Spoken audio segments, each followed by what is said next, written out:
क्या आपकी छाती में बलगम जमा हुआ है? क्या खांसने पर कफ आसानी से बाहर नहीं निकल रहा है? क्या रात में खांसी की गुदगुदी के कारण नींद खराब हो जा रही है? या फिर ऐसा लगता है कि कफ छाती में सूख कर जम गया है और निकलने का नाम ही नहीं ले रहा है? तो आज के इस वीडियो में हम जानेंगे कुछ ऐसे पारंपरिक घरेलू उपाय जिसका वर्णन पुराने आयुर्वेद और लोक चिकित्सा ग्रंथों में मिलता है।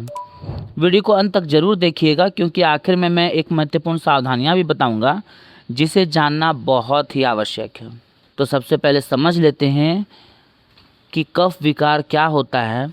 जब सांस मार्ग यानी सांस की नालियों में बलगम अधिक मात्रा में बनने लगता है या छाती में जमा हो जाता है, तब खांसी, गले में खराश, सीने में भारीपन और सांस लेने में परेशानी जैसी गंभीर समस्याएं होती है।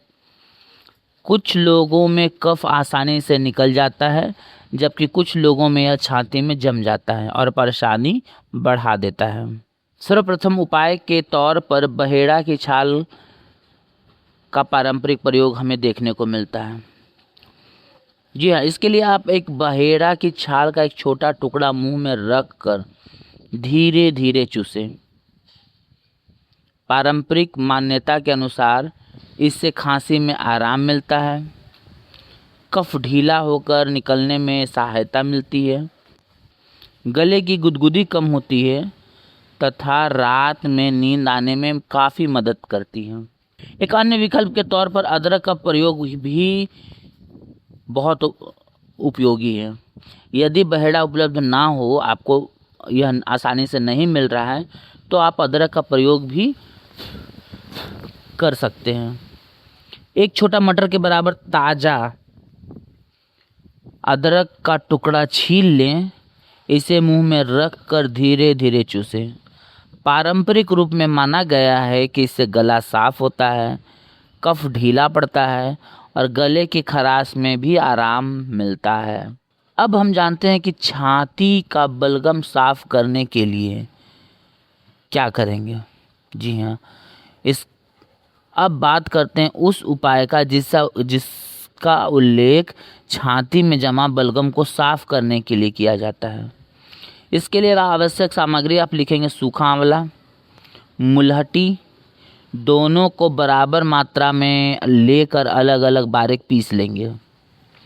इसके बाद इन्हें अच्छी तरह मिलाकर किसी साफ और सूखे कांच के बर्तन में सुरक्षित रख लेंगे। अब इसका सेवन विधि कैसे है।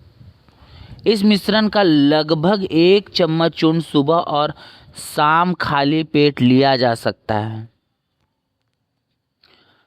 पारंपरिक वर्णन के अनुसार इसका उपयोग 1 से 2 सप्ताह तक करना अति लाभकारी है। गले के छालों के लिए, जी हाँ, यदि गले में छाले या गले में जलन की समस्या हो रही है तो इस चूर्ण में बराबर मात्रा में मिश्री का चूर्ण मिलाया जा सकता है। लगभग 6 ग्राम मिश्रण को 250 मिलीलीटर दूध में मिलाकर लिया जाता है और यह पारंपरिक मान्यता के अनुसार इससे गले को काफ़ी आराम मिलता है।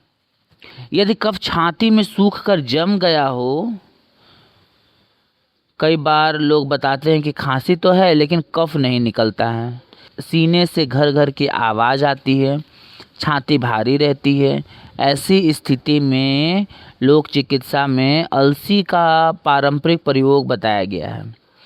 इसके लिए आप आवश्यक सामग्री लिखेंगे। अलसी लगभग 25 ग्राम, पानी करीब 400 मिलीलीटर लीजिए, पानी लगभग 350-400 मिलीलीटर लीजिए और मिश्री करीब 12 ग्राम। अब बनाने की विधि समझते हैं। सबसे पहले अलसी को हल्का कूट लें। अब इसे पानी में उबालें। जब पानी लगभग 1/3 रह जाए तो इसे छान लें। इसके बाद इसमें मिश्री मिला दें। अब इस काढ़े का 1-1 चम्मच हर 1 घंटे के अंतराल पर लें। पारंपरिक मान्यता के अनुसार इसे सूखा और जमा हुआ कफ ढीला होकर बाहर निकलने में मदद मिलती है।